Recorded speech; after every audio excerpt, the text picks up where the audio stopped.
For rehab services, sir? No, for somebody who needs a medical, just somebody physician or some doctor to go see. No, sir. No, you're not Okay, collecting that services. okay. You can start. You can Yes. start. So I think You it's can a, start the talk. You can yes. start the talk. We are live now. Yes. So good morning, everyone, sir. So on this context, I'd like to thank the team of Hicks for giving me this opportunity. So in the next few minutes, I'm going to talk upon a topic which is very much recently Sir, it's discussed. live. You can start now. Yeah. So, okay, fine. So, yeah, good morning, everyone. So, next few minutes, I'm going to talk upon a topic which recently everyone is discussing from the critical care point of view or from the ICU point of view. So, this topic is going to be difficult weaning in ECMO and what are my strategies when I face the situation like this difficult weaning in ECMO. So, before going into difficult weaning in ECMO, you need to understand what is weaning first. So once you understand what is weaning, the next step is then you will understand what is difficulty in weaning. Then if you understand both difficulty in weaning and what is weaning, then you can have your own strategies how to come out once you face a difficult scenarios like this. So how you are going to wean in a difficult case scenarios. So what happens if you don't learn how to wean? If you just know how to keep an ECMO is not sufficient. Just like in my olden days, teachers used to teach me that intubation can be done by anyone. Extubation can be done by a proper critical care physician. So if you don't know how to wean, you will end up in a failure. So just because you know how to place ECMO, it doesn't mean that you can save a patient here. So you know this great epic character from Mahabharata, he's none other than the son of Arjuna. So he went into Padmaviha without knowing how to come out. So he is praised by, so we all know him, we all know him pretty much well. So so his name is, I forgot his name. So he's the son of Arjun. His Mahabharata. He went into Padma Vyuham without knowing the exit strategy. So once he's inside the Padma Vyuham without knowing the exit strategy, he got killed it off. In this scenario, he got healed by himself. But as a physician, as a doctor, if you don't know how to wean a patient, you are going to kill your patient, or the outcomes might be pretty bad. So he is none other than Abhimanyu. So be careful. You should know all your exit strategies. So you'll be praised by all, but ultimately the success will not be different. So why weaning is pretty much important. Why this needs to be discussed here. So from the point of ECMO till the point of survival of discharge, weaning is the biggest bridge here. So without weaning in between, there is no point of survival to discharge. So that's the important thing. But saying this, weaning doesn't mean that you have to discharge the patient. So weaning includes different parameters and weaning to different stages. Everything comes into place once it comes to weaning. So I'm going to discuss about VV ECMO, VA ECMO. If I have time further, I'm going to discuss about ECPELA, that means ECMO plus Impella. So otherwise ECMO plus IABP. How you are going to wean these kind of special set of patients. So let's go further. So in VV ECMO, so what are our endpoints in VV ECMO when it comes to weaning, when you're discussing it off? Our endpoints might be recovery. Our endpoints might be ECOR, placing an extracorporeal carbon dioxide removal device, or the endpoint might be a lung transplant, or the endpoint might be a withdrawal of all the ECMO support leading to end of life care or terminal care, and you can call it as comfort care too. So how when to do weaning for your patients, how to do, is there any protocol designed for weaning VV ECMO patients? We need to understand that in the next coming few slides. Trial off. So when to do trial off, what hurdles you face it, and finally you stand up in decannulation and survival to discharge. And remember, weaning in VV ECMO, especially when lung supportive ECMO, for VV, it occurs from several hours to days together. So it based upon the clinical condition of the patient. It does not happen over few hours, just like in VA ECMO. In VV ECMO, it occurs from several hours to days. So let us see when you're going to wean the ECMO. So it's very simple. There's no rocket science in this. So you need to understand whatever the reason you kept ECMO for this patient, the underlying disease has to be in a resolving stage. Say, for example, patient in ARDS, it should be in resolving days stage. If the patient is having a severe foreign body aspiration leading to hypoxia, that foreign body has to be removed before weaning. So all these things comes into play. Radiological resolution, if it is an ARDS kind of a picture. Improving lung compliance, as you see, more than 0.5 ml per kg, which is again reflected by indirect measure, is reflected by increasing in the tidal volume without changing in plateau pressures. So if you keep a pressure support mode without changing the plateau pressures, your tidal volume should increase. If you keep a volume control mode without changing the volumes, your pressure should come down. And persistence of PaO2, maintenance of a good PaO2 levels and good PaCO2 levels less than 45. So if these criteria, this readiness criteria is met, then you can start weaning here. So how to wean again? All these patients will have two machines running on them. One is ventilator, the other one is your ECMO machine. So coming first to the ECMO machines, when you're weaning a VV ECMO patient, the first thing to wean or the first parameter to wean in ECMO patients is going to be FiO2 and sweep gas. So if you see the flow chart, first, what should be done on ECMO? Reduce the flow gradually to moderate flows. Don't try to win it in a higher flows of around 4 liters or 5 liters like that.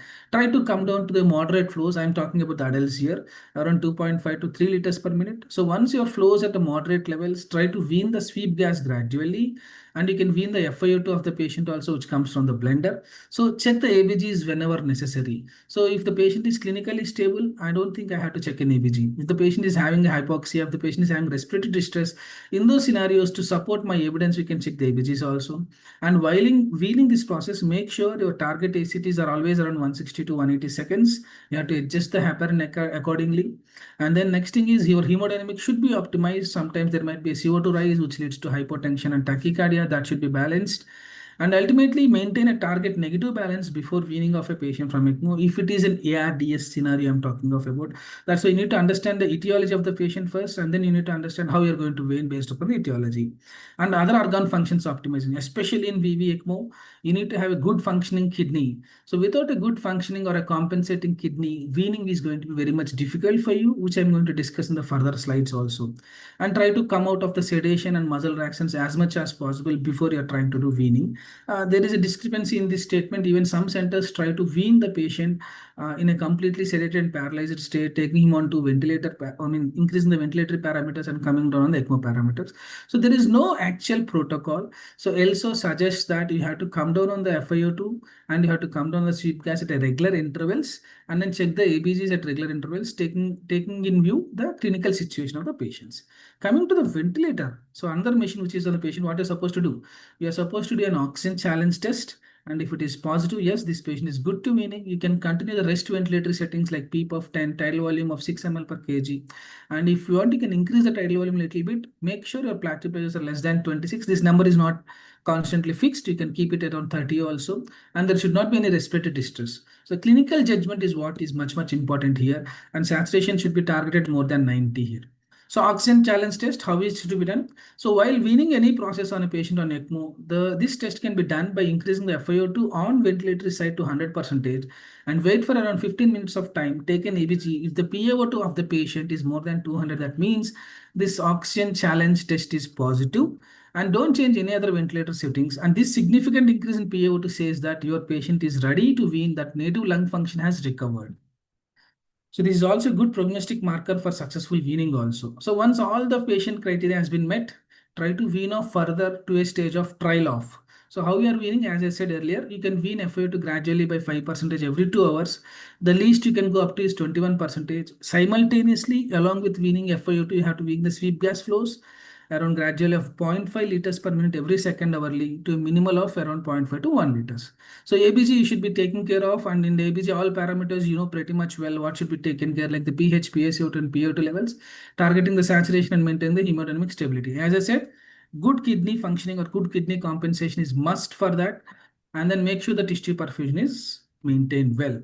And then you reach to a stage of trial off. So what is meant by trial off in ECMO, especially in VV ECMO? So the minute the sweep gas is switched off, so it's not the FiO2 becoming 21, the minute the sweep gas is switched off.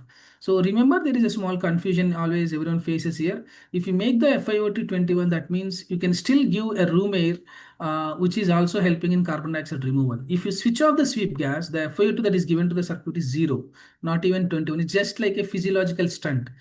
Okay, physiological shunt. So taking the blood from the vein and giving back to the vein. So it's a process. So once you make, I mean, like completely switching of the ECMO circuit, and the ECMO circuit will be in a recirculation mode in the patient itself, and is not going to help in anything. Once the sweep gas is off, there is no carbon dioxide clearance, there is no oxygenation from the ECMO side. So everything will be from the native lung side. So you call it as trial off. So once from the stage of weaning, which happens from several days to weeks, and once your patient is completely good, you can do his trial off also.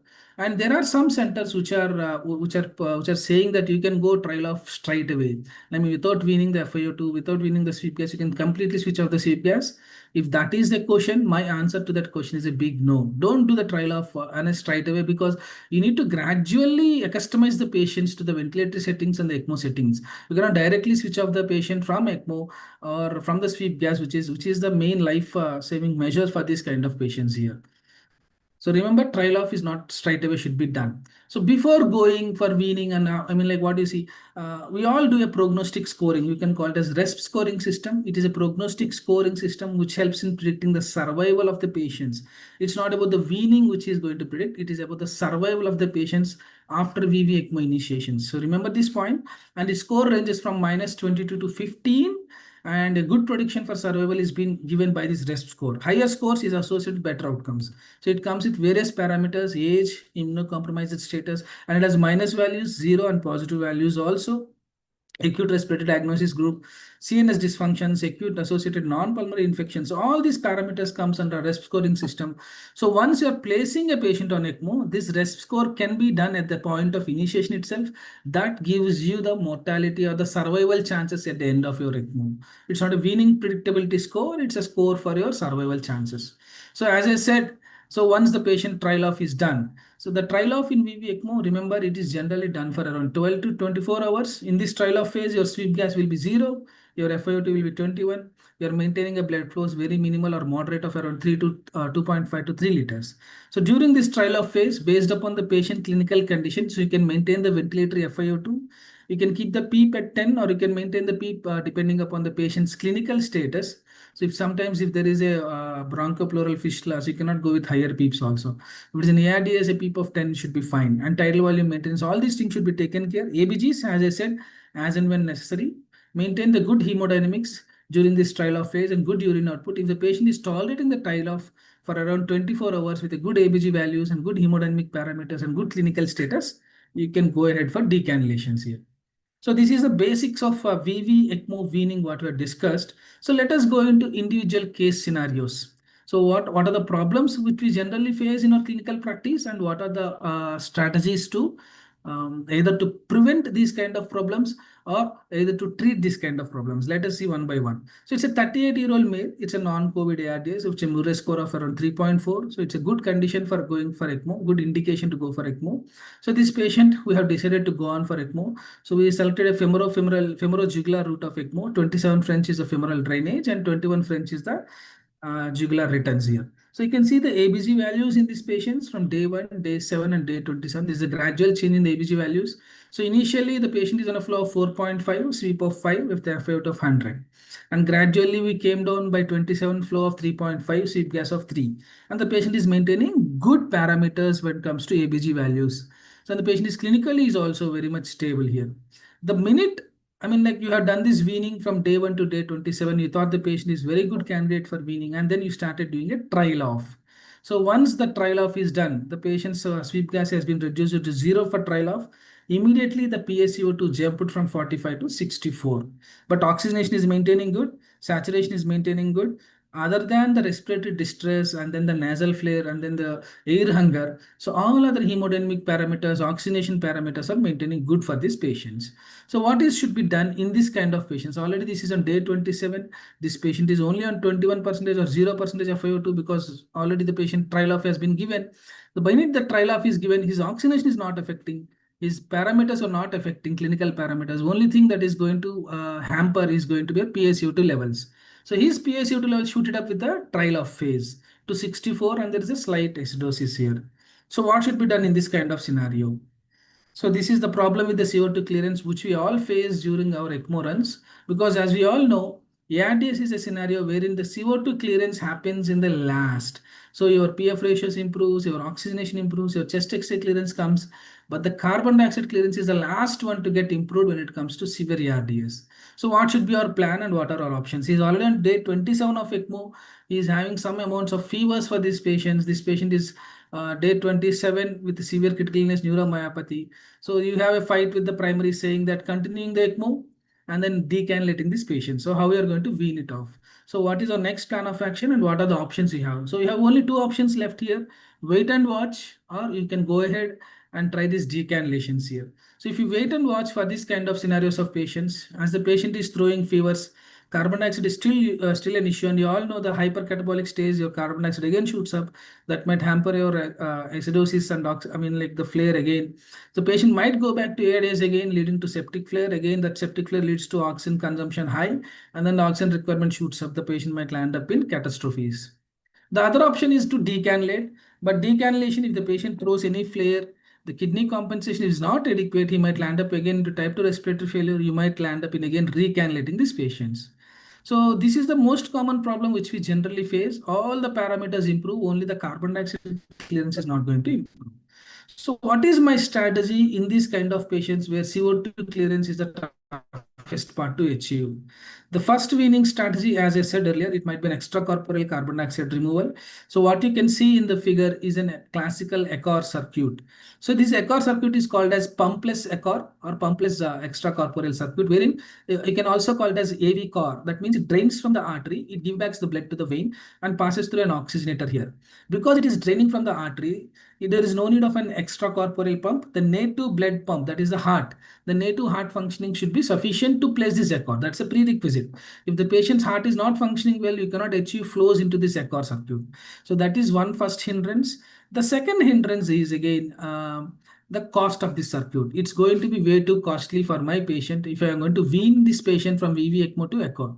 Instead of placing this Ecor, you can still continue VV ECMO, but if you want to do that, again the circuit which is older will further throw into flares. And even this Ecor circuit, there should be normal functioning heart. Along with this normal functioning heart, the patient should be financially strong enough to bear the expenses of this Ecor. But this is a good weaning strategy, just like we wean our ventilatory patients to NIV. So this also can be happen from an ECMO, a proper VV ECMO to an Ecor circuit. You will call it as AV core. So the other way is, if you're worried about the cost, it's an Indian jugaad of Ecor, which generally every one of us is practicing. So you decannulate these patients, you can place a dialysis catheter. So by placing a dialysis catheter and CRRT machine, you can have a circuit. You can see in the below diagram. This is from our institute where we used to do this Indian jugaad of Ecor here. So we remove the blood from the femoral vessels by using a diacat that passes through a pediatric oxygenator. The oxygenator which you're going to see here is not an adult oxygenator here, because the problem is not with the oxygenation, it's only the carbon dioxide clearance. So the biggest hurdle is the CO2 clearance. So this is a pediatric oxygenator which we kept it here, and the blood passes to the pediatric oxygenator. Your CO2 clearance will happen, and again the blood goes back to the patient to the same diacat. By doing this, you are removing the cannulas, you are removing the circuit which is already infected. You are making what do you say the bacterial burden load to come down on the patients. So this is another way of weaning it here. You can continue this Indian jugaad of Ecor for 3 to 4 days, because these circuits cannot be continued for more than 3 days. After 3 days, there is a chance of tube rupturing will happen here. So that should be kept in mind, and you can plan to wean these patients into Indian kind of jugaad here. So that is the first difficult weaning which we have discussed in severe ARDS patients, where CO2 clearance is the toughest part to achieve. The second step is case, let us go to the second case. It's a scenario 2. So it's a 68-year-old male patient, again a COVID ARDS patient. So he also got a very good Murray score more than 3. That's a clear-cut indication to go ahead with ECMO, unable to maintain the oxygenation. So all those parameters were there. So again, we went on with a VV ECMO, femorojugular kind of ECMO, 25 French, and then there's a 20 French venous return that also given it here. So you can see the values of this patient from day 1 to day 55. So ABG values and ECMO settings. So initially we were in a flow of 4.5 and the sweep of 5, FIO2 of 100 obviously, and gradually we reached to the stage of day 55. So we reached a flow of 3 liters, which is a moderate flow, sweep of true. And then we are trying to do sweep of, the trial is successful also, this patient. So pH is maintaining well on day 55 with the PaCO2 levels are good, and PaO2 is around 58. But what's happening during this trial off is the PaCO2 levels are slightly shooting up, not much, without causing any pH disturbance here. So we have done a sweep trial off for these patients. Once the trial off is done, the patient is clinically stable. So his ABG parameters were also looking promising, apart from CO2 jump from 42 to 58. So it's only 15 to 16 jump of CO2 levels. His PO2 is maintaining, clinical saturation levels are maintaining good. So this is the trial of which in 24 hours. So we have taken the ABGs during this trial of phase. This is ABG1 and ABG2. You can see the PaCO to rise a little bit, but he's compensating with that. But the bicarbonate is not maintaining good. It's little bit less than 20. Saturation point of fine is good, but lactates are little bit getting hampered when during the trial off. So what is our option to go ahead for this patient? Because he's reasonably tolerating the trial off. So whatever the book condition says, out of the conditions the book says, he's reaching those conditions. His ABG levels are maintaining good. His CO2 levels are good. His output is good. Everything what was given in the textbook is maintaining well and good.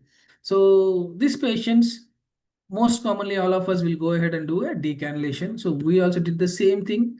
But post decannulation, as we all expected, this patient had an episode of fever, chills, and rigors, and he developed a slight hypotension. Started on a minimal support of norepinephrine, and then after decannulation, so you have to take ABG 6 hours and 12 hours post decannulation. So post decannulation phase, then the problem arose. So the ABG on 6 hours, there is a slight acidosis.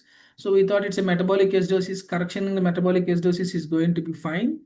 But after 12 hours of post decannulation phase, there is a worsening mixed acidosis, both of respiratory and metabolic. Yes, pH dropped to 7.1, PaCO2 is 58, and PO2 is again dropping. PO2 drop is not much there. The bicarbonate is maintaining well.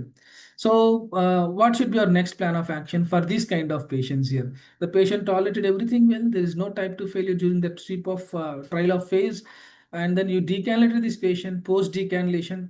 Most of the ECMO patients will have some amount of septic flare because of the bacterial load that goes onto the patient during this decannulation phase. This has to be anticipated. So what are our options now? So again, as we discussed further, we have three options here. So because this patient, the problem is again with a little bit of carbon dioxide problem and acidosis happening, you have to recannulate this patient. As we discussed prior, you can wean him off to a core, extracorporeal circuit or a Jugaad core, which we discussed, or you can try CRRT also, because the problem is only with the metabolic parameters. If you see back the previous ABG, PaCO2 is reasonably good. I can try to maintain him good on ventilator, and I have to increase the bicarbonate part, which can be done by CRRTs. So by doing these three options, we are left it off. We can save these patients. So, but coming to my strategies in this patient is the first step is prevention here. So these kind of patients who are on prolonged ECMOs, so they what happens no, this biofilm that formation happens around the cannulas. So while removing the cannulas, you should always anticipate a flare that happens to the patient, and during this phase, how much your kidney is compensating. So it's a practical output which I'm giving to you. So to prevent these kind of scenarios, what is should be your target? You need to maintain a bicarbonate target of more than 30. So that means that what I want to say is you should allow the permissive hypercapnia to happen so that your bicarbonate levels shoots up to more than around 25 to 30. That's a good time where you can decannulate these patients. So without having a good bicarbonate reserve or without having a good kidney reserve, we are not going to decannulate these kind of patients. So this is what happens, and this is what happened to most of us in India. So if you are prematurely decannulating the patient, you might land up in recannulating the patient again. So recannulation is not going to be a problem. Again, gaining the trust of the family after decannulation is going to be the biggest problem. So to prevent this, don't try to wean off so fast.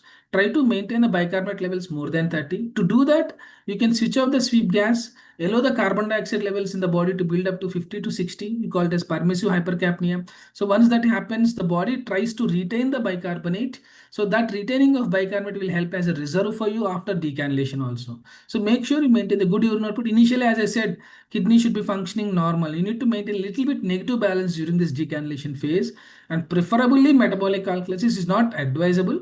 But if there is some amount of metabolic alkalosis post decannulation, if you have scenarios like this, the flare part, so this can help you as a reserve until your antibiotics come into place and work. So you can just try to drag the patient without going on to ECMO. That's my strategy in this kind of scenarios here.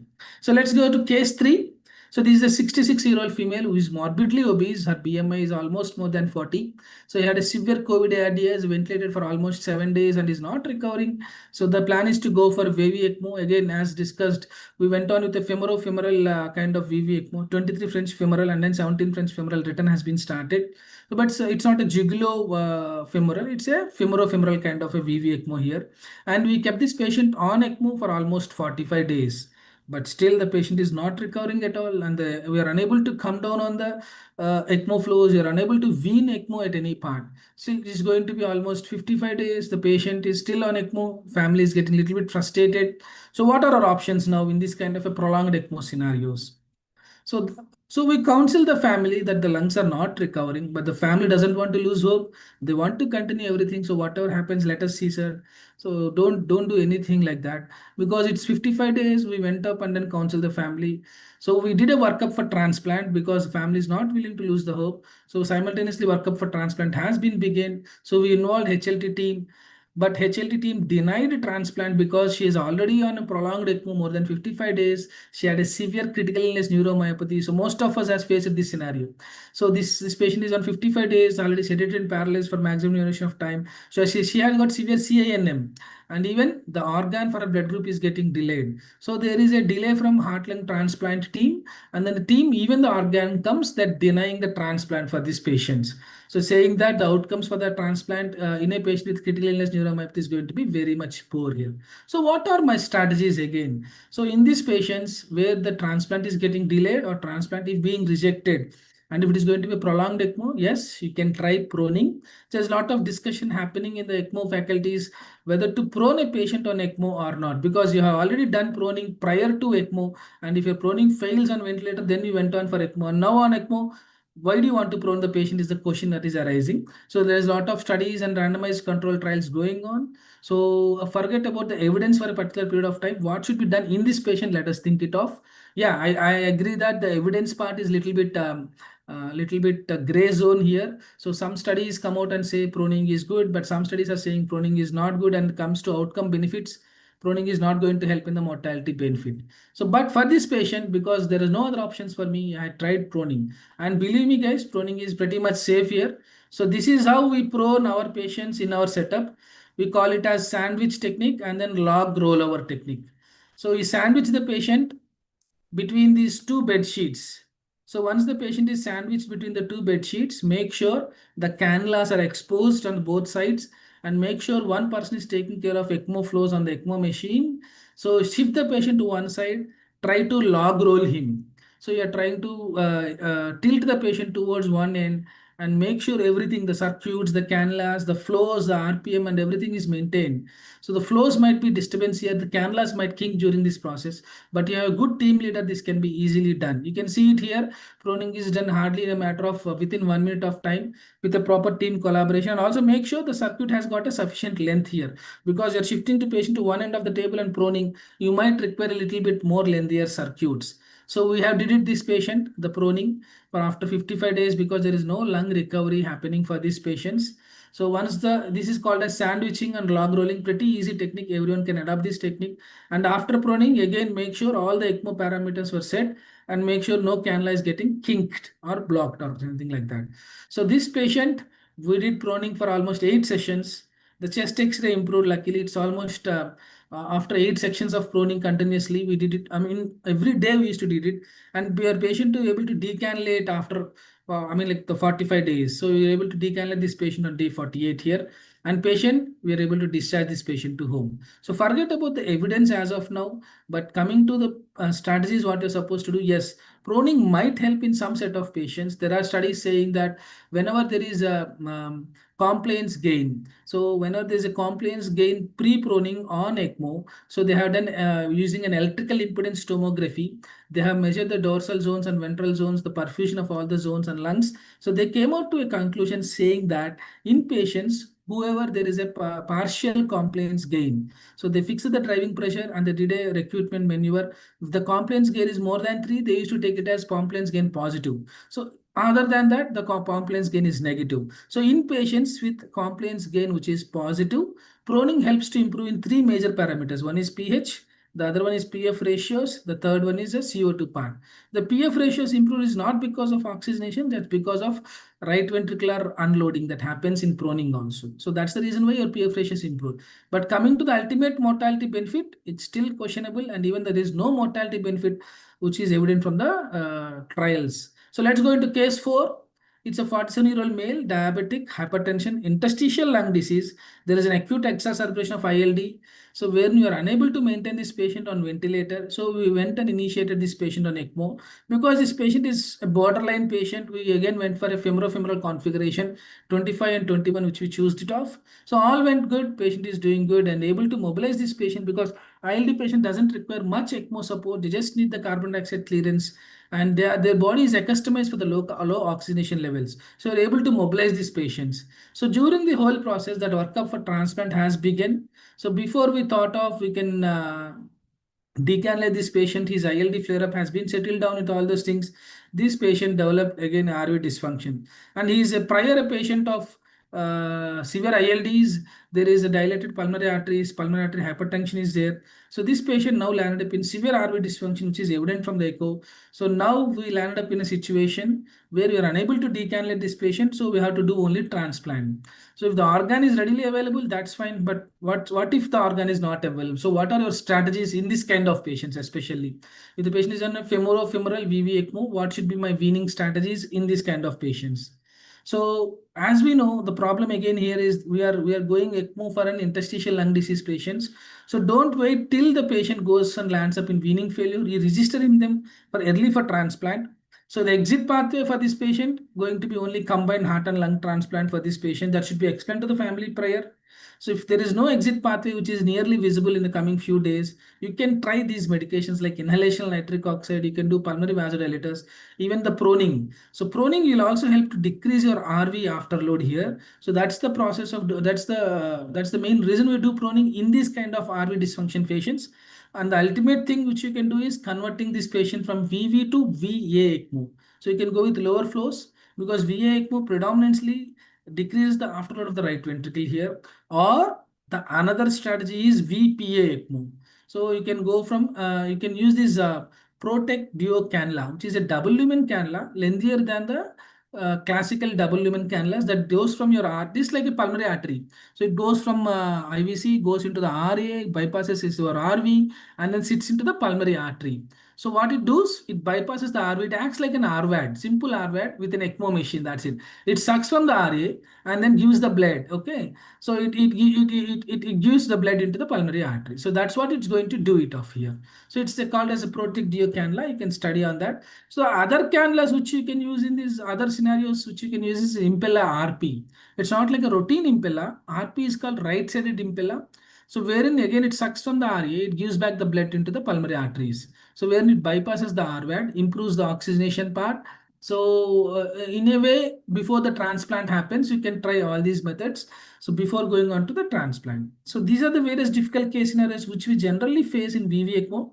Let's go to the VA ECMO here. So I'm not going in detail about the indications and then bridge to recovery, bridge to MCS and bridge to decision making, all these things. So VA ECMO, as we all know, whenever there is a severe cardiac failure, whatever might be the reason, whether it's an MI or it's a heart failure or myocarditis or myopathies or whatever might be the reason, if the patient's heart is not functioning well, and if there is an reversible condition which you are thinking of, yes, you can go for VA ECMO. So it acts as a bridge to either transplant or recovery or bridge to MCS or decision making sometimes.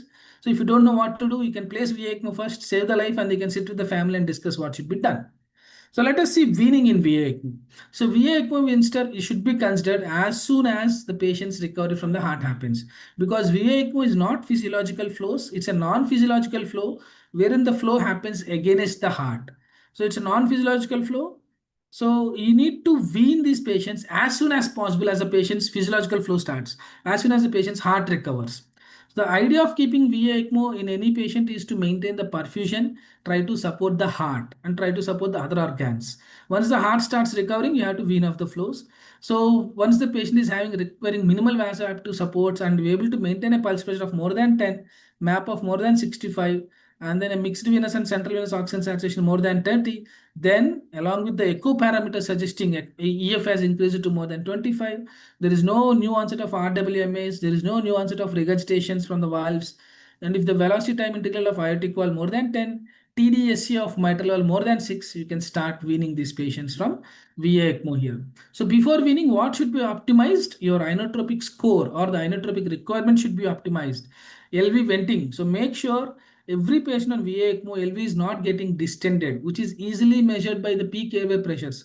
If LV distension happens, your LA distends. If LA distension happens, your pulmonary edema develops. These patients will end up in hypoxia. So the easy bedside way to measure is seeing the peak airway pressures, and then when there is a pulmonary edema, think of LV distension happening. So make sure you have to optimize the LV functioning and LV venting and afterload of the LV. So that can be done by using inodilators and vasodilators. Can be done sometimes. You have to optimize preload. So remember, preload optimization, afterload optimization, LV venting thing strategies should be kept, and inotropic should be kept minimal. So all these things should be optimized for the liberation. So how we are going to do it? So once everything is improving in this, in VV ECMO, you are coming down on FiO2 and sweep gas first.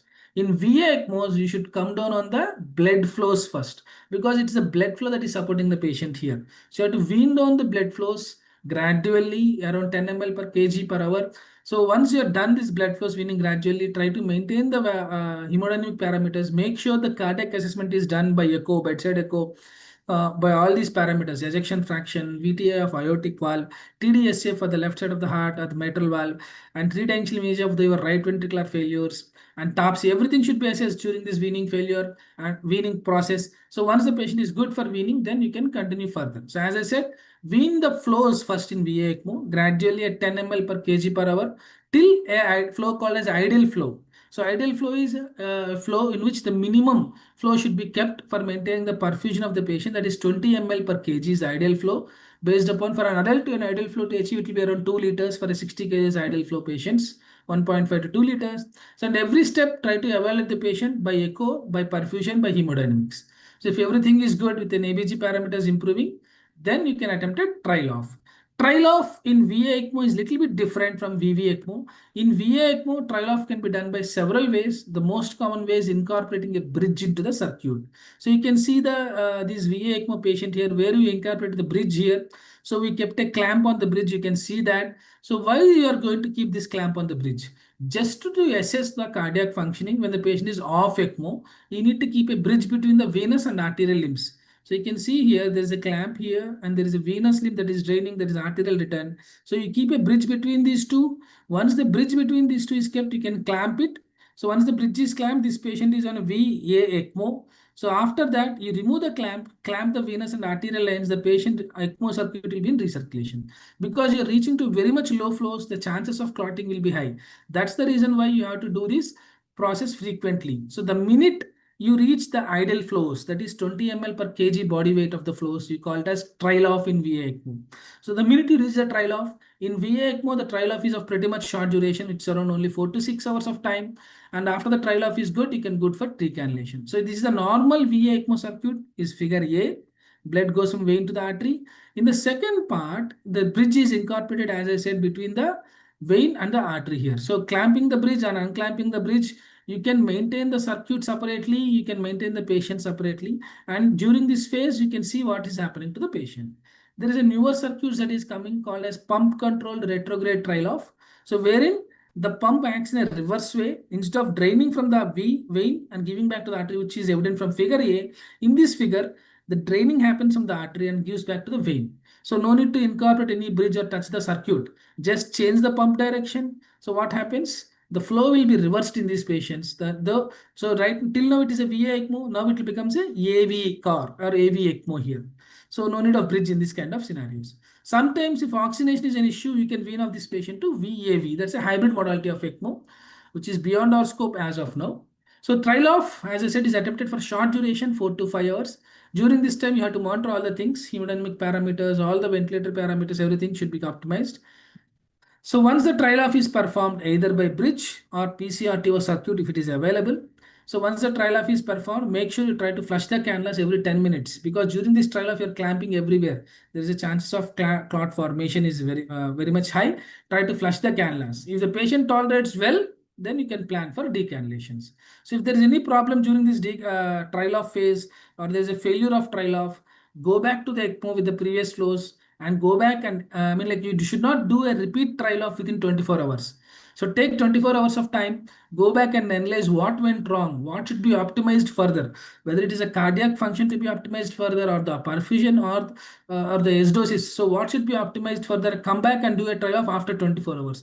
Don't do a repeat trial offs whenever there is a failure of trial off within 24 hours of time.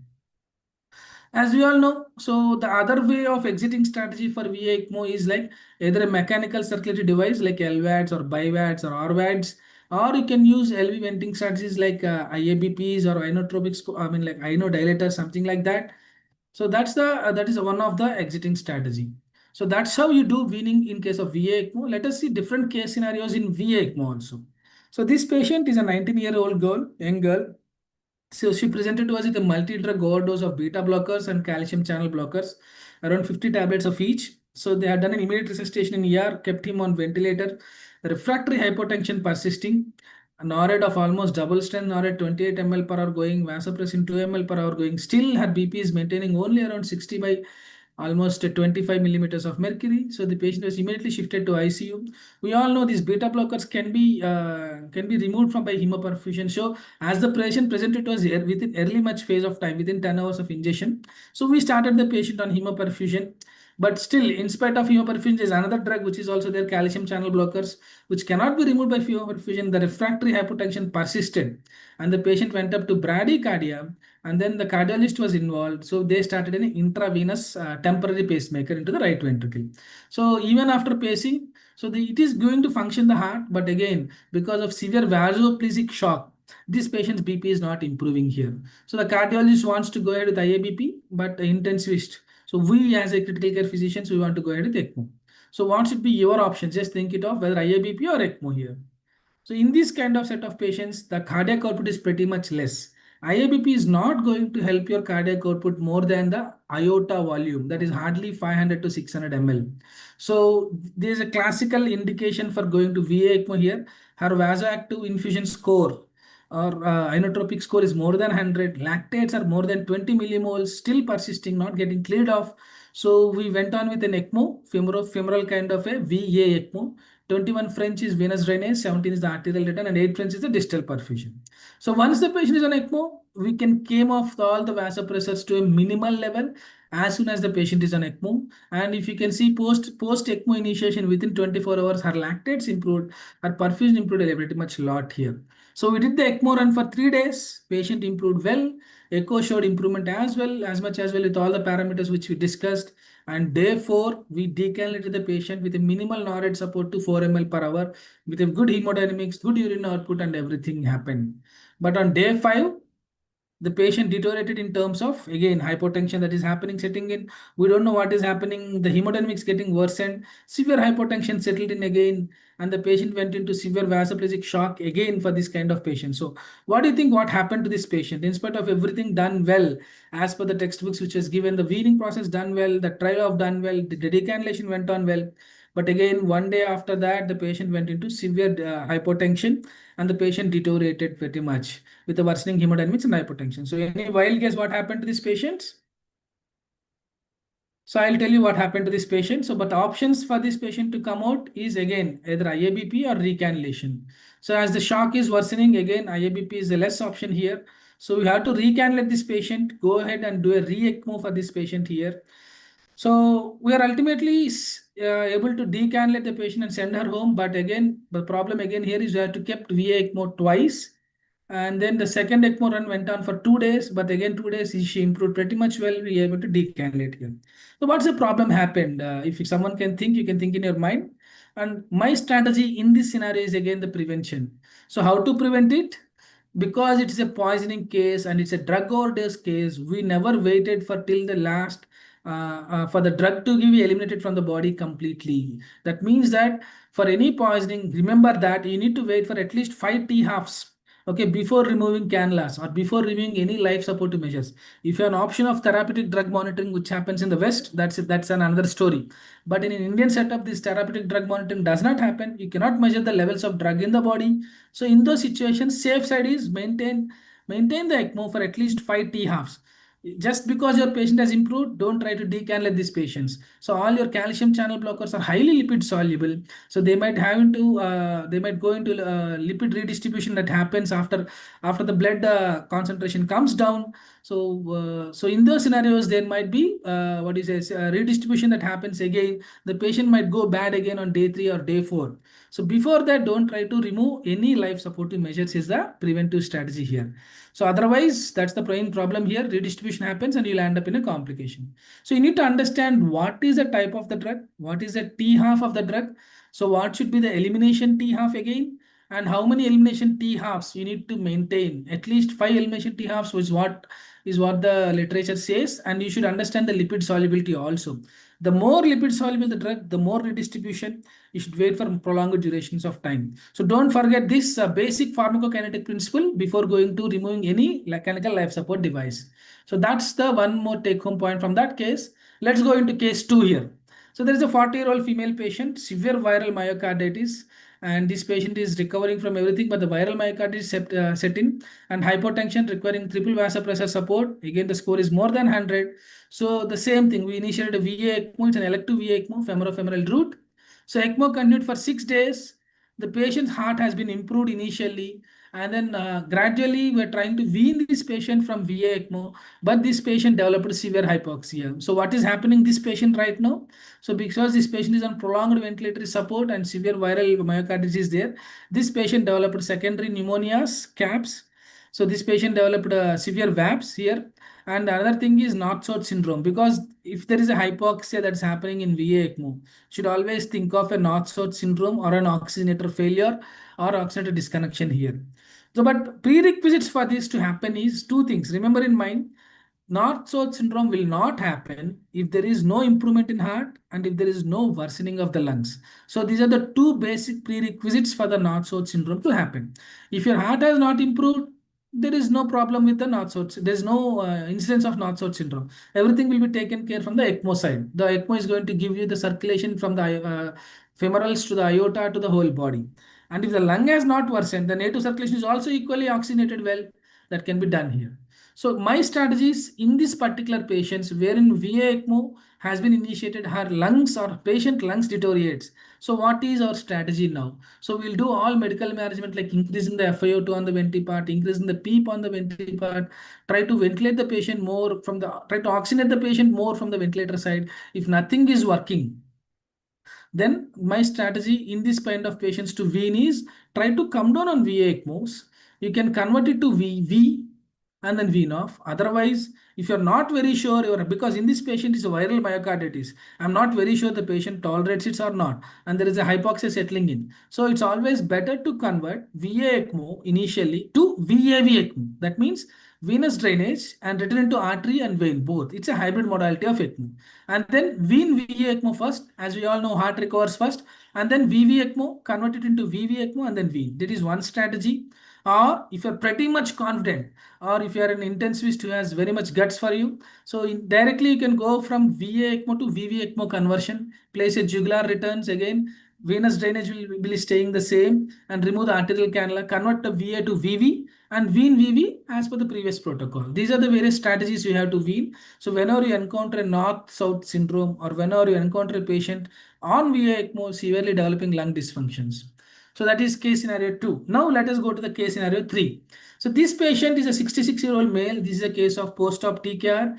Patient is pretty much went on well. He has shifted to ward on day 2. I think by this time you might have known what is the case scenario. About to get discharged, but then there is a cardiac arrest happens in the ward. The rapid response team has arrived. It's an intra-hospital cardiac arrest. So CPR done in the ward. The patient is shifted to ICU with the CPR ongoing, but ROSC has been attained by the time the patient shifted to ICU. But in ICU, patient is having severe hypotension and shock. So here we don't know what is happening. It might be PTE, it might be MI, or it might be septic shock that has happened to this patient. Most commonly, it might be PT because a post-operative TKR case. So we initiated VA ECMO with the routine parameters like 21 French femoral drain and 17 French return arterial and 8 French of distal perfusion catheter. So this patient, as we evaluated further, she developed a pure PTE. So pulmonary thromboembolism, we did a thrombolysis even on ECMO. but the thrombolysis failed. Day 2, the patient worsening lactates has been observed with the patient peak pressures going up, again desaturating this patient. So again, what is your option here? So you have discussed, just now discussed, any VA ECMO patient, if the patient is desaturating, you should look at the lung. But the lung looks fine. But the lung X-ray looks fine. There is no problem with the lung. But peak pressures are going up here, and the patient is again desaturating with the worsening lactates. So any wild guess, just think it in mind. So what is happening in this patient? Because it's a case of a cardiac arrest leading to ROSC, there is a severe left ventricular distension that is happening on ECMO. So there are various methods to decrease the left ventricular distension. We call it as afterload, LV afterload decreasing measures. It might be non-invasive measures or it might be invasive measures. So these are different measures. You have to go through this separately because I'm not going to discuss in detail. So remember guys, even the patient is on VA ECMO, don't forget to monitor the ventilatory parameters. Patient becoming hypoxic with elevated peak pressure, that means that your LV is getting distended, your LA is getting distended again sequentially, and from the LA, your pulmonary edema getting developed and pulmonary edema leading to hypoxia. So what is my strategy again? Prevention. So how to prevent this? So all cardiac arrest kinds of scenarios. So my strategy is place a drainage cannula deep so much that we call it as a lava ECMO, left atrial drainage. You can see the drainage cannula, which is draining from left atrium, draining from right atrium, draining from IVC, all. So you can call it as BAVA or LAVA, left atrial veno-arterial ECMO, or you can call it as biatrial veno-arterial ECMO because it's draining from both atrias here. So what you need to do, you need to go ahead and do a septal puncture here. Your cardiologist should help you. Once the septal puncture is done, pass the guide wire into the left atrium, pass the preheated and then bent, slightly bent cannula into this orifice, and make sure you place this cannula inside deep into the left atrium, which is visible on the X-ray. You need to have a fluoroscopy to do this. So once you have placed the cannula into the left atrium, even this patient develops LV distension also, this cannula will prevent that to happen, and there is no point of LV distension or LA distension leading to hypoxia and other complications. So this should be done. This is a prevention strategy. If you are dealing with an ECPR scenarios, or if you are dealing with a cardiac arrest scenarios, or dealing with any sudden cardiac arrest scenarios, if you can do lava, that's fine. But don't try to waste the time by doing this. You can directly go for VA ECMO. Later you can convert this into a lava kind of ECMO or a BAVA kind of ECMO. So I advocate personally that for all ECPR scenarios, if it is possible, try to do this. But again, during CPR, this is going to be pretty much difficult here. So go ahead with the VA ECMO first, and later you think of this interatrial septostomy and placing a cannula deep inside your LA. And make sure don't forget your echo monitoring, which is pretty much frequently it should be frequently monitored here. So that is one scenario in VIQ. Again, case 4, how do you wean this patient again? The same patient, we have done an LV unloading, we did an intraatrial septostomy and then placed the cannula a little bit into the right atrium. So we are unable to place it because the patient is unstable. We are unable to shift the patient to the cath lab. So what we did a simple interatrial septostomy and then we placed the cannula a little bit deeper, the drainage cannula. So LV unloading happened to this patient. Now he's on day 6. Everything started improving, but this same patient started developing limb ischemia. So which is evident by hypothermia, all P's, no? So pulselessness, and then all P's are there, 5 P's to monitor the lower limb perfusions. So which is evident by hypothermia, feeble pulses and discolorations of the limbs here. So what is happening? So it is pretty much evident this patient is developing limb gangrene. So but I said that we have placed the distal perfusion cannula of 8 French. It is still there in situ and it is still showing good flows. So patient limb has been developed like this on day 6 of ECMO. So what should be done? Because this is going to hamper your weaning process again. If the patient develops limb gangrene, you need to address this. Again, the CPK jumps up, the hemolysis comes in again. That leads to acidosis again and AK again. That will further hamper your weaning process. So even though the distal perfusion cannula is in situ, so what are your strategies to prevent the limb gangrene? That simple thing is bedside monitoring always. See this? You can see the distal limb perfusion cannula from the femoral artery itself. This is the proximal perfusion cannula. This is the distal limb perfusion cannula.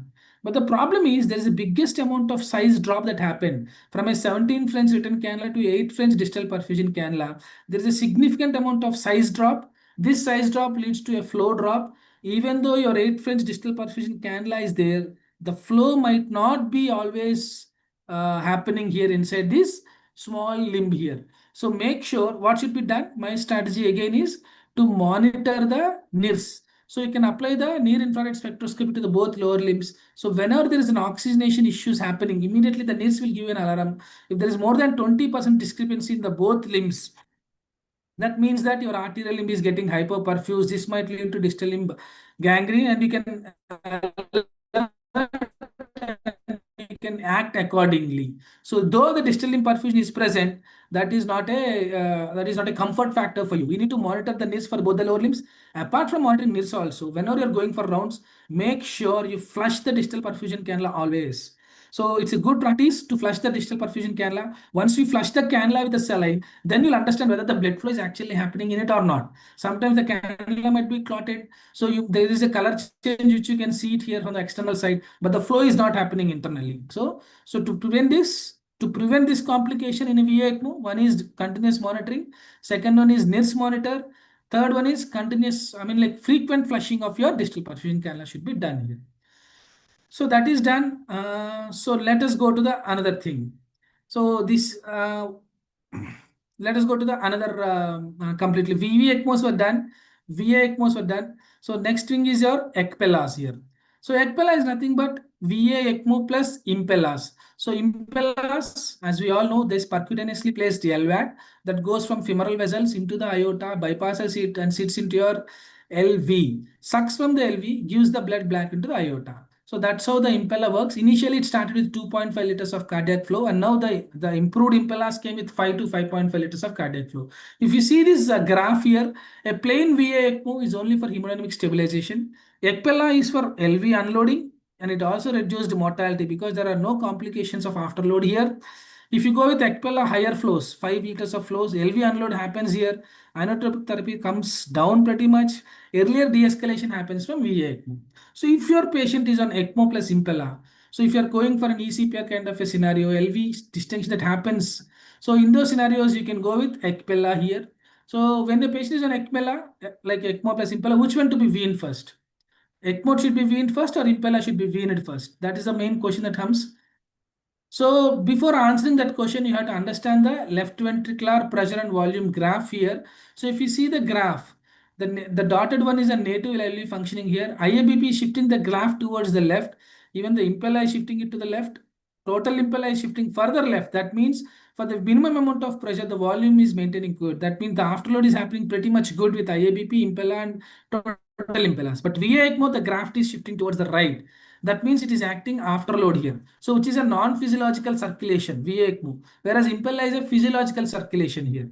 If you see the figure B here, LV loading is happening with VA ECMO. If you place IABP, there is slight unloading of LV, but is not completely unloading, but is not helping LV or not deteriorating LV with help of in terms of loading it.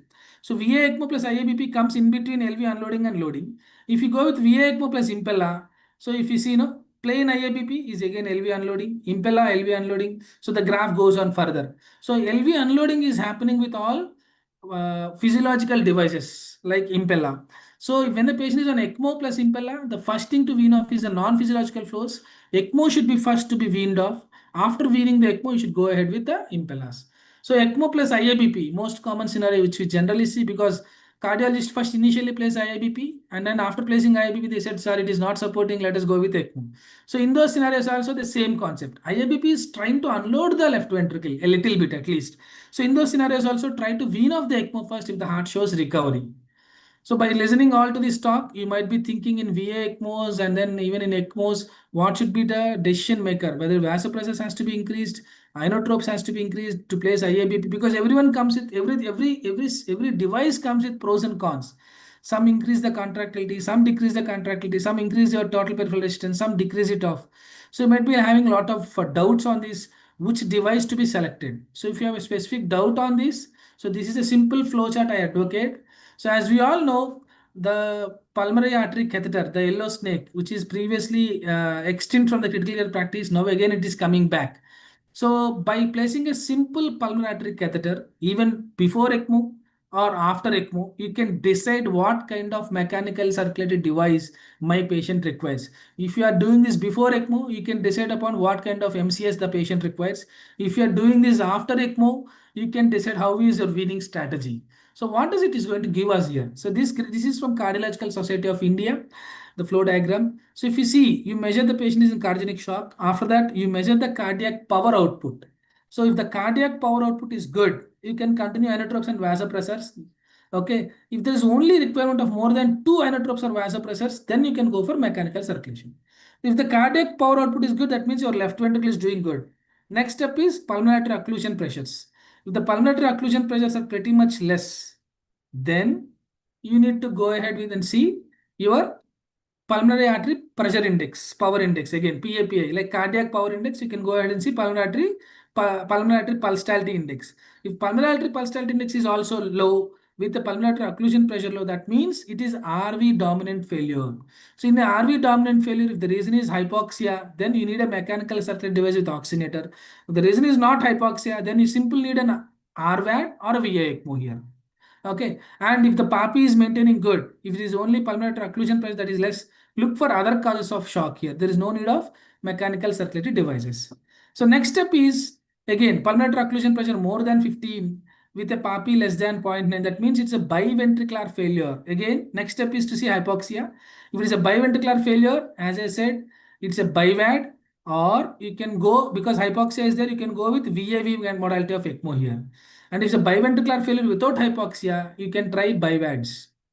And if it is a predominantly LV dominant failure and hypoxia is there, if it is an LV dominant failure and hypoxia, then you can go with VAV modality of ECMO, or VV ECMO can be tried and try to remove this hypoxia and see whether LV is improving or not.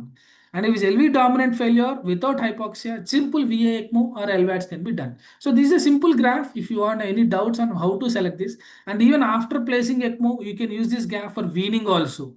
In a weaning patient, in a patient who is on VA ECMO, you can use the same graph, same flow chart, so that you can try to wean your patient to particular mechanical circulatory devices also. So that's how you can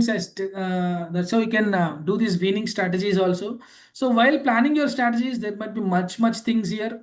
So you should have a guesswork based upon the etiology. You should always think that this could happen, this might not happen. What is my plan B if this happens and all?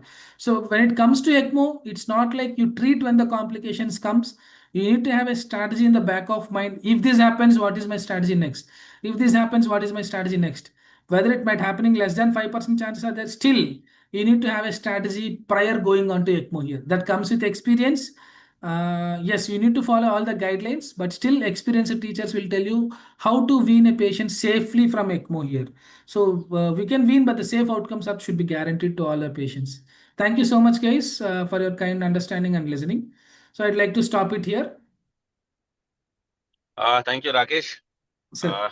Thank you for that exhaustive, weaning strategies. I know sometimes it can be a little scary and it can be a little, Yes, worrying sir. once you put on ECMO and then you don't know what's happening. See, my Yes, sir. advice, as was given to me by a very dear friend, is once you put the patient on ECMO and if you are in trouble, do not hesitate to call. Yes, sir. There Yeah. are many people who are out there who are willing to help you out. So Yes. call them, right? Yeah. Yes, sir. Uh, Yes. they, most of us hesitate to call, but I think that is something that you should keep aside. Pick up even if the guy is your junior, but if he's doing exclusively ECMOs, right? Yes, sir. Probably Yeah. he's more knowledgeable than you. Call them. Just one comment, Rakesh. Yes, sir. Yeah. Again, this was something that was advised to be a DF by a good friend who was ECMO specialist. In VV ECMOs, and that is what I follow, right? I never put my sweep gas and my flows in a 1:1 ratio. Hmm. Right from the start, I always keep my sweep slightly lower so that the system gets used to the carbon dioxide Yes, sir. Yes, yes, buildup. yes. Yeah. The Right? same thing, sir. Instead of, I mean, Permissive hyper as you cap. rightly said, yeah, as you Yes, sir. rightly said, the problem at the end is the carbon dioxide buildup, not the oxygenated, not the Yes. oxygenation. So Yes. what we do is, I always keep the sweep gas right from the time when you put him on ECMO. It's never 1:1. The sweep gas is slightly slower, so that the system, your lungs and everything they slowly get used to a slightly higher carbon dioxide. Okay, but Absolutely. thank you so much, Rakesh.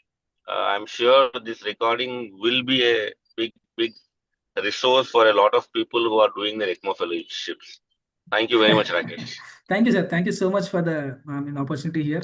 So as you said rightly, call for help is the first step. Anything, if you have facing any problems, don't try to hesitate. Don't try to hesitate to call anyone for help. As you said rightly, junior or senior. Rakesh, you can Yeah. since this will be recorded and people are going to listen, you can as well tell your mobile number. So if somebody needs Yes. help, Yeah. they Yeah. can reach out to you. So if there is any troubleshooting that you want to take a help, you can call me directly on 9703 is my mobile number. Or you can reach out me to a mail if you want to discuss also further. You can, that's rakesh.mbbs2004 at rate of gmail.com. Yeah. Thank you, miss. Thank you, Rakesh. Thank you so much. Thank you, sir. Thank you. Thank you. See you all next week. Yes, sir. Thank you, sir. Yeah.